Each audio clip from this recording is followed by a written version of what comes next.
Kwa hiyo ni jukumu sasa la wizara kupitia taasisi yake ya Tume ya Ushindani kuhakikisha kwamba pamoja na kwamba kunakuwa na ushindani wa kutafuta biashara, ushindani wa bidhaa mbalimbali, ushindani huo usipelekee mlaji kuto kupata kilicho bora, lakini pia kusiwe na ushindani usio wa haki.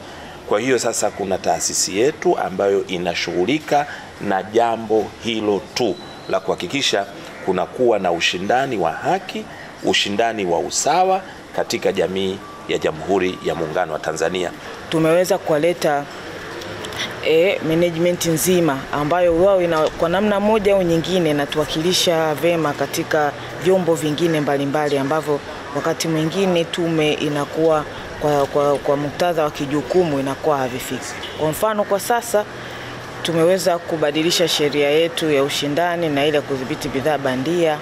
Kuna mabadiliko ya kimifumo ambayo itaweza kuonyesha namna tofauti ya utendaji wa kazi na hata itauongeza ufanisi. Sasa lazima tusomane na wizara yetu, ijue malengo yetu na majukumu yetu, kwa namna gani tunataka kupeana zile KPI zetu.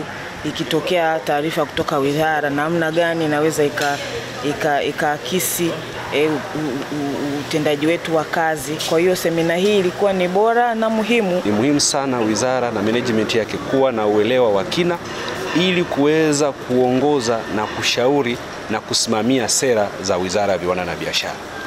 Maana kazi kubwa ya matokeo ya Tume ya Ushindani ni kuhakikisha kwamba viwanda vinapata biashara halali ambayo ina ushindani, lakini biashara inafanyika katika mazingira ya kiushindani.